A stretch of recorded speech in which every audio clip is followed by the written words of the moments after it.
Nevada Day to my beautiful Nevada. I am a fourth-generation Nevadan, so home truly means Nevada to me. So we're 160 years old. We're looking pretty good, I think, for 160. But this is our moment. This is our moment to choose our future, to choose a new way forward.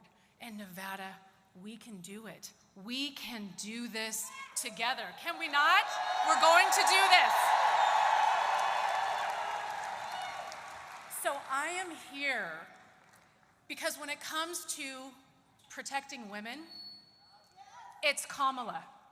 When it comes to protecting our children, it's Kamala. When it comes to taking care of our parents, my beautiful, strong mother, it's Kamala. When it comes to taking care of our family, our friends, those we love, those who matter, it's Kamala. Yes, yes. Now you might be saying, how do you know? Let me tell you, as they say, I have the receipts. I have known Kamala for 26 years. And the first time that I heard her say, Kamala Harris, for the people, it changed my life. So I was an assistant district attorney working with and then for Kamala Harris. So I had a front row seat to her fighting for us every single day, protecting the most vulnerable, women that were raped, our children that were molested, abused, some of our young women who were drugged at a bar and then raped, cold cases where women were murdered years before and now she was relentless in solving them. So I did that work. I specialized in that work, crimes against women and children, because she taught me to. She taught me to. She taught me that all that matters in this life is who we take care of and how we take care of them. That is what she taught me. And of course, she didn't stop there. So then I came back to our beautiful Nevada when she was becoming the Attorney General of California. And I was privileged to also work for our amazing Senator, Catherine Cortez Masto, when she was Attorney General.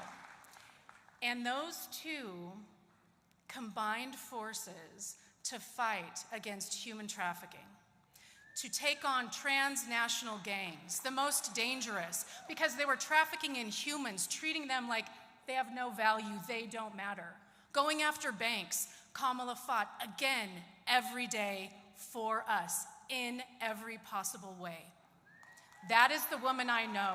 That is the woman that I have watched for decades. That is the woman we deserve. We deserve her. So I need to tell you a personal story. So when I was working in the district attorney's office, decided to start a family. So I became pregnant. And I had a very difficult pregnancy, as so many of us do. And there was Kamala to support me, take care of me at my most vulnerable. But let me say this to you. She supports whether we choose to have children or whether we don't. She fights for our freedom. Every single day, she fights for us to choose our lives, to choose our destiny. That's what she does, and she will never give up. Every day of her life will be spent doing that for us, finding the best in us, encouraging us, and fighting for us. And so, yes, yes.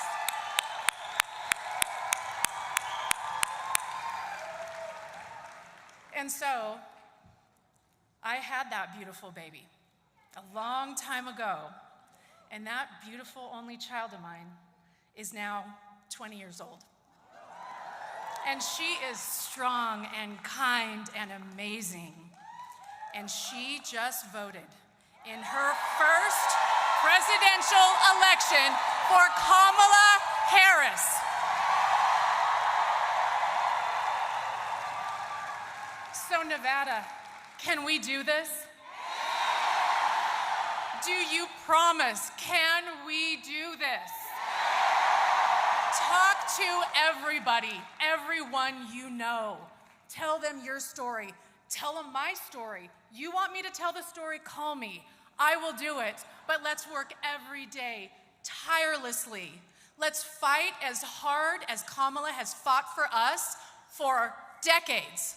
Let's fight for her, please.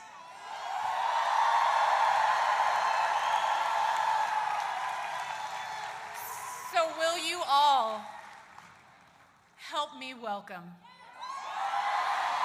my friend, my mentor, the woman that will fight tirelessly for us every day of her life, our next president of these United States, Kamala Harris. Freedom, I can't move.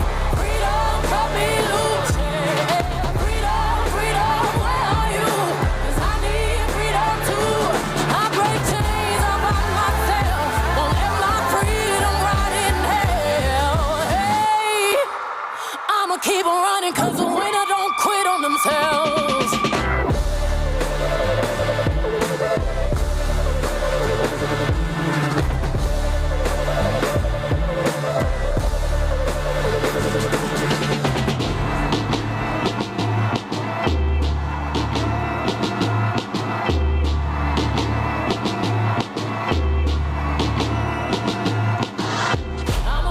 I'ma wade through the waters till the tide don't move.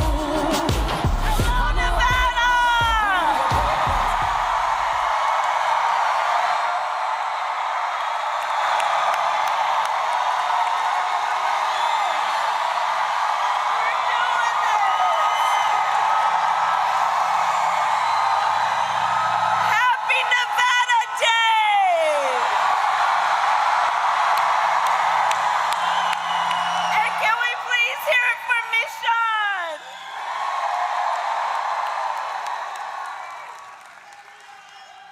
Oh, it's good to be back. Oh, it's good to be back. Oh, it's good to be back. I have spent a lot of time in Reno over the years, and it is so good to be back in Reno. Are we ready to do this? Are we ready to vote? Are we ready to win? Yes. It is so good to be back and with so many incredible leaders. And I want to just start by thanking everyone here for taking time out of your busy lives to be here this afternoon for us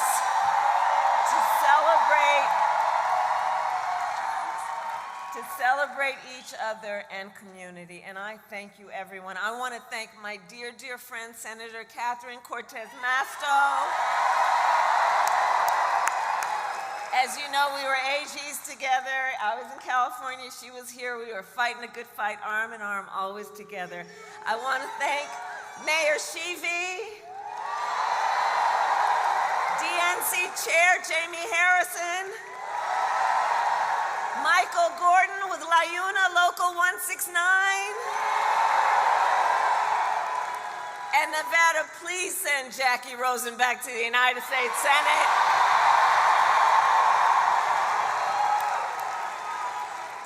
And to all the tribal, elected, and community leaders with us today, I thank you. I thank you. I thank you. So Reno, tomorrow, well, by the way, happy Halloween. So tomorrow, Friday, November 1st, is the last day to vote early in person. And if you are voting by mail, please do not wait. Sign the envelope and return your ballot today. Your ballot must be returned to a drop box or postmarked by Election Day next Tuesday, November 5th. So please help get the word out and ask people to go to iwillvote.com if they're not sure. Let's spread the word. And we need you to vote, Nevada. You are going to make the difference in the outcome of this election, and I thank you. I thank you.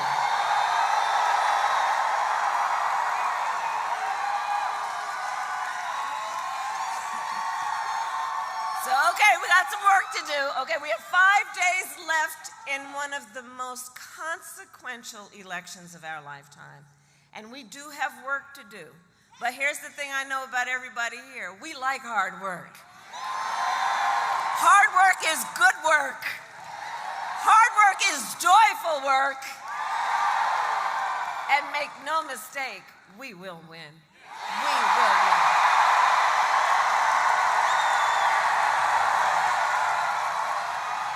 We will win. And one of the reasons we will win is because I know who the folks are here. I know who you are. And here's the thing about all of us. We know that when you know what you stand for, you know what to fight for. When you know what to fight for. And we know we have an opportunity in this election to turn the page on a decade of Donald Trump trying to keep us divided and afraid of each other. We're done with that. We're exhausted by it. We're done with that. We're done with it. And Reno, this is the thing. We know that this is not who we are. That's not who we are. And it is time for a new generation of leadership in America. And I am ready to offer that leadership as the next president of the United States.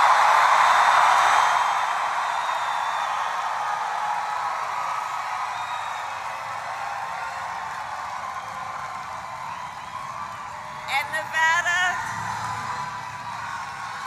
we're gonna...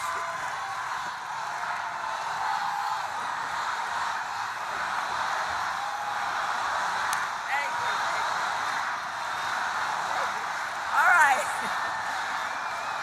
Okay. We got work to do. So listen, but let me say this, and a lot of folks here know, I am not afraid of tough fights. For decades, as a prosecutor and as top law enforcement officer of the first cousin of Nevada, California, I won fights. I won fights with Catherine against the big banks that ripped off homeowners, against for-profit colleges that scammed veterans and students, against predators who harmed women and children, against the cartels that trafficked in guns and drugs and human beings. And it is my pledge to you that if you give me the chance to fight on your behalf as president, there is nothing in the world that will stand in my way of fighting for you.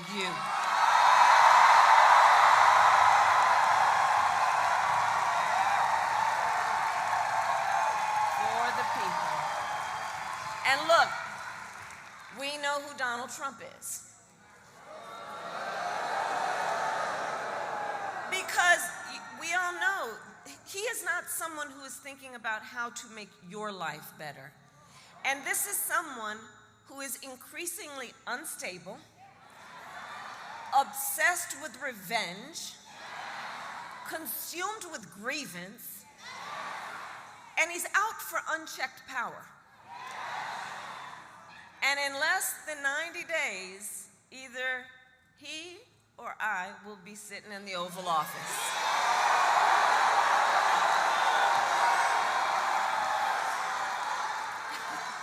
And listen, here's what we can imagine, right? We've all seen on TV, you've seen the Oval Office, but here's the thing.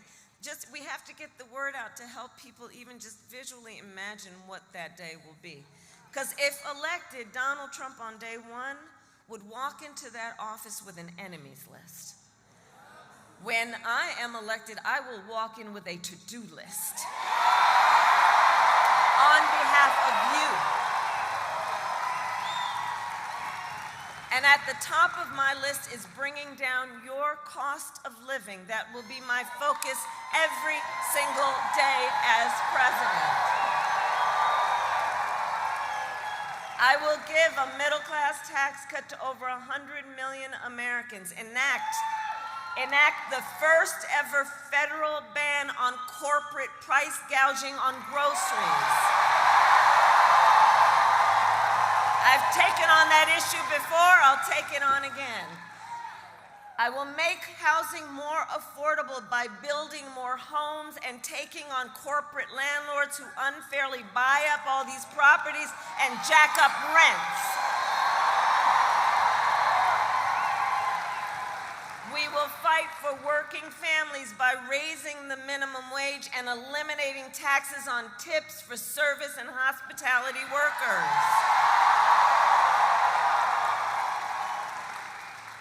And if you're caring for an elderly parent, I took care of my mother when she was sick. Listen, this is personal for me, as so many of these issues. If you are taking care of an elderly parent, my plan will cover the cost of home health care for seniors with Medicare, so you don't have to deplete whatever savings you got to qualify for Medicaid. It's just about dignity so that seniors can stay in their homes and you can be able to do all that you need to do, especially if any of you are in that sandwich generation, raising young kids while you're taking care of your parents. It's just about dignity. My plan will lower the cost of childcare, same point. We will also cut taxes for small businesses. Can I see the small business owners who are here?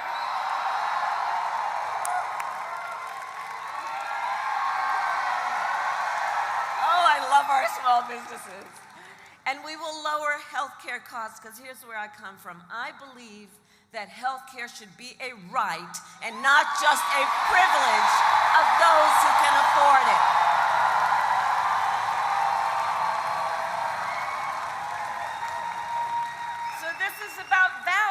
Right? How do you think about what people need to live with dignity, to live where they are able to work and know that it actually means something, that is not just about getting by but getting ahead?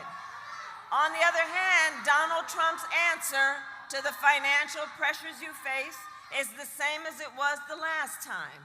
Another $1 trillion in tax cuts for billionaires and big corporations. And this time he will pay for it with a 20% national sales tax on everything you buy that is imported. Just imagine, on clothes, food, toys, cell phones. A Trump sales tax that economists have measured will cost you, on average, an additional $4,000 a year. And on top of that, Donald Trump still wants to get rid of the Affordable Care Act, also known as Obamacare. And he has a very powerful friend in Congress, the Speaker of the House, who recently, if you noticed, said that there will be a, quote, end to Obamacare. The words he used were no Obamacare, which, if he were to get his way, if Trump wins, means they would throw millions of Americans off of health insurance and take us back, which would take us back to when, you'll remember, insurance companies had the ability to deny people with pre-existing conditions. But Nevada, we are not going back. We are not going back. We are not going back.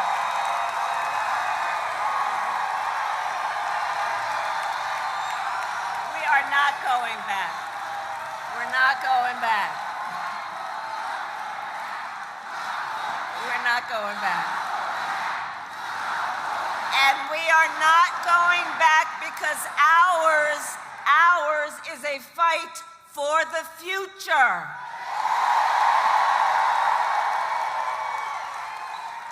And ours is a fight for freedom. Like the fundamental freedom of a woman to make decisions about her own body and not have her government tell her what to do. And we all remember how we got here. Donald Trump hand-selected 3 members of the United States Supreme Court to overturn Roe versus Wade. They did, and now 1 in 3 women in America lives in a state with a Trump abortion ban. Many with no exceptions for rape or incest. You know what? Let me say something about this. We're here because we're fighting for a democracy. Fighting for a democracy. And understand the difference here. Understand the difference here moving forward. Moving forward, understand the difference here. What we are looking at is a difference in this election. Let's move forward and see where we are. Because on the issue, for example, of freedom of choice, that's okay. That's all right. That's all right. That's okay. That's all right. You know what? Democracy can be complicated sometimes. It's okay. We're fighting for the right for people to be heard and not jailed because they speak their mind. We know what's at stake. And on the issue of freedom, listen, Donald Trump's not done. Did anybody hear what he had to say just yesterday? And I'll tell you, it was outrageous. So he said, on the issue of freedom of choice, reproductive freedom, he said that he will do what he wants because, quote, this is his perspective, he will do it whether the women like it or not. Whether the women like it or not. Can you imagine? And this is not the first time he has told us. He does not believe women should have authority or agency over their own bodies. This is the same person who said that women should be punished for their choices. And what we know is we know what we are seeing. This is someone who simply does not respect the freedom of women or the intelligence of women to make decisions about their own lives. And we know that what he has planned includes a national abortion ban, restricting access to birth control, putting IVF treatments at risk, and forcing states to monitor women's pregnancies. You don't have to take my word for it. Google Project 2025. Read the plans for yourselves. And I know we all know that one does not have to abandon their faith or reasonably held beliefs to agree that the government should not be telling her what to do with her body.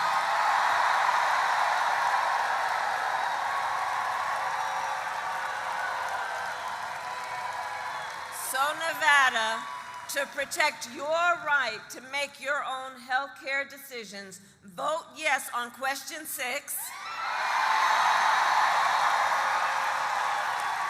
And make sure you vote up and down the ballot to truly protect that right. And I will tell you, when Congress passes a bill to restore reproductive freedom nationwide, as President of the United States, I will proudly sign it into law.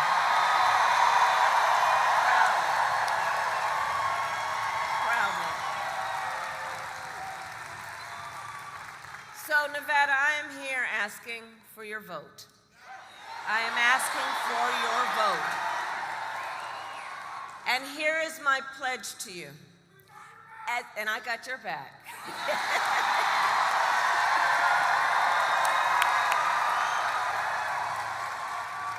As president, I pledge to you to seek common ground and common sense solutions to the challenges you face. I am not looking to score political points. I am looking to make progress.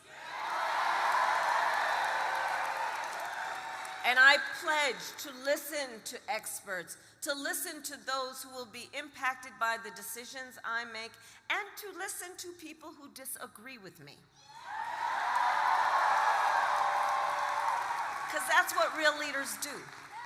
That's what real leaders do. And unlike Donald Trump, I don't believe that the people who disagree with me are the enemy. He wants to put them in jail. I'll give them a seat at the table. That's what leadership looks like.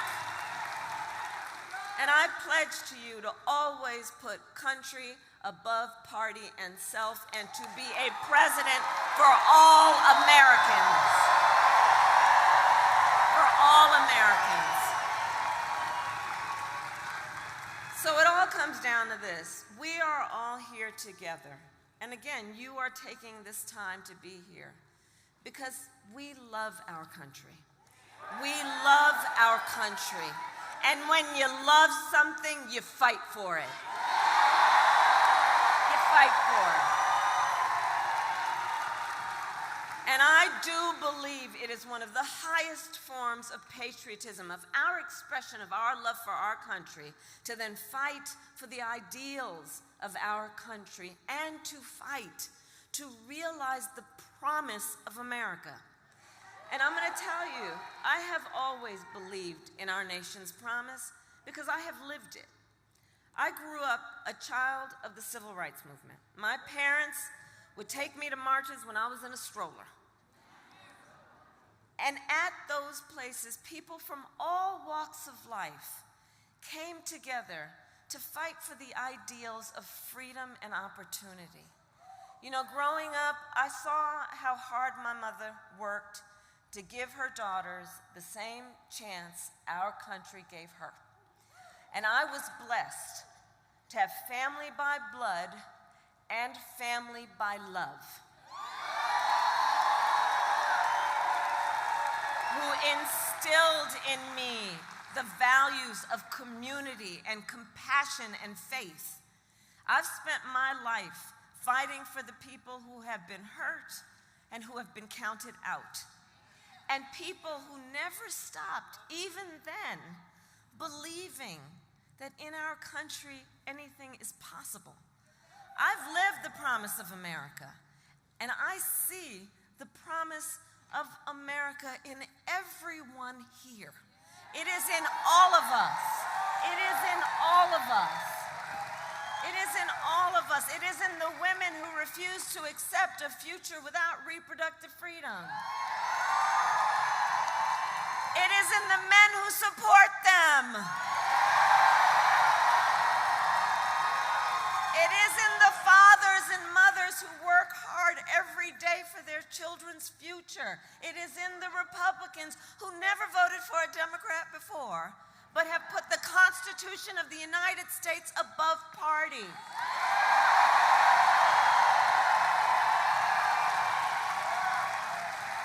I see the promise of America in all the young leaders who are voting for the first time.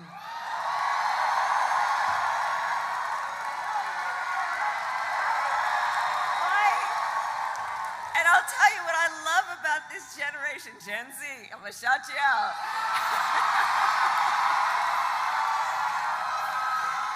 Let me tell you what I love about you all, you leaders, you young leaders, as you are rightly impatient for change.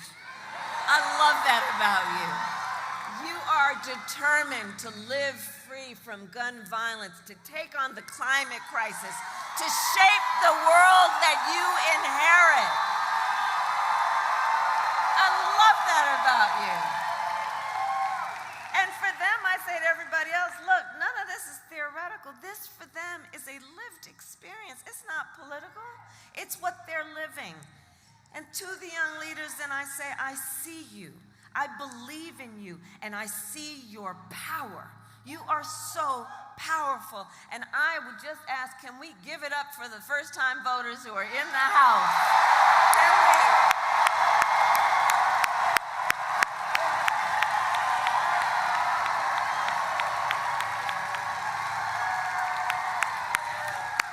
Right. future is bright. You just have to see it in front of you.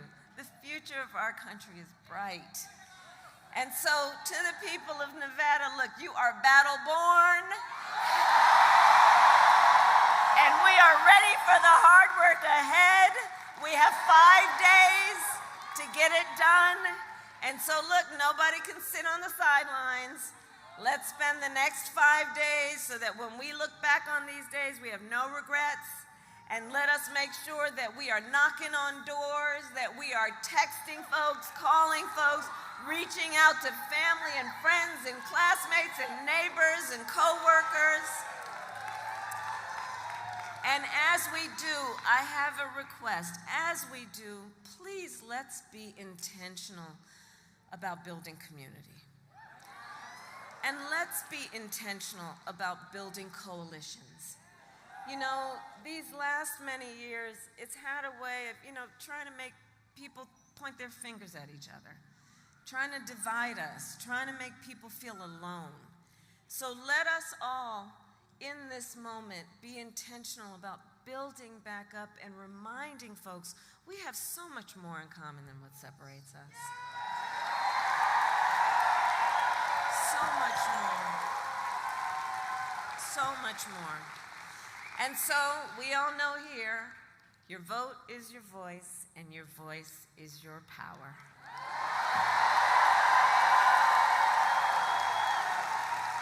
So today, Nevada, I ask you then, are you ready to make your voices heard? Do we believe in freedom? Do we believe in opportunity? Do we believe in the promise of America? And are we ready to fight for it? And when we fight, we win. God bless you, and God bless the United States of America.